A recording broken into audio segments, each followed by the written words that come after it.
సామాన్య భక్తులకు శ్రేష్ఠ దర్శనం అయ్యే విధంగా చర్యలు తీసుకోవాలని అధికారులను ఎమ్మెల్యే బొజ్జల సుధీరెడ్డి ఆదేశించారు. రానున్న మహాశివరాత్రి బ్రహ్మోత్సవాల పనులు అధికారులు ఏ విధంగా నిర్వహిస్తున్నారో అధికారులతో కలిసి పరిశీలించారు. అంగరంగ వైభవంగా నిర్వహిస్తున్న మహాశివరాత్రి బ్రహ్మోత్సవాలు విద్యాశాఖ మంత్రి నారా లోకేష్ కు మహాశివరాత్రి బ్రహ్మోత్సవాలకు ఆహ్వానించారు.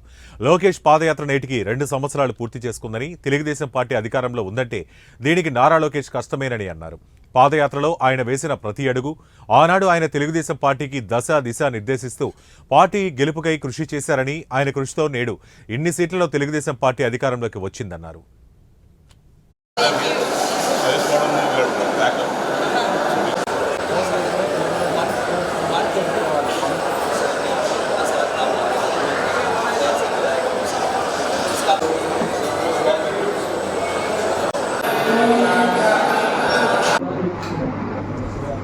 వచ్చే శివరాత్రి ఉత్సవాలు దృష్టిలో పెట్టుకొని ఈరోజు ప్రతి ఇంచు టెంపుల్ చుట్టూ తిరగడం జరిగింది. శానిటేషన్ కావచ్చు, లోపల స్వామివారి అమ్మవారి దగ్గర పూల అలంకరణ కావచ్చు. అలానే పోయిన ప్రభుత్వంలో దగ్గర 5 కోట్లు పెట్టి చేశారట. అవన్నీ కూడా మీకు ఇస్తాను.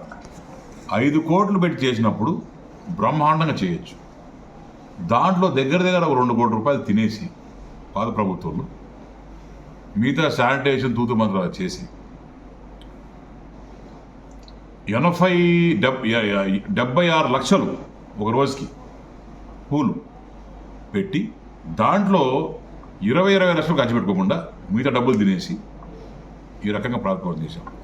ఈసారి కొత్త రకంగా ఆలోచించి ఏమైతే మనకు ఫండ్స్ ఇస్తున్నారో దాంతోనే మొత్తం పర్మనెంట్ లైటింగ్స్ దగ్గర అది 90 లక్షల నుంచి 1 కోటి రూపాయల వరకు పోతుంది. లోకేష్ అన్న గారిది మరి పాదయాత్ర 2 సంవత్సరాలు, 2 సంవత్సరాల పాదయాత్ర, సుదీర్ఘ పాదయాత్రలో ఈరోజు తెలుగుదేశం పార్టీ ప్రభుత్వానికి వచ్చిందంటే ఏకైక కారణం నారా లోకేష్ గారు అని చెప్పి నేను తెలియజేసుకుని తర్వాత జరిగినాయి.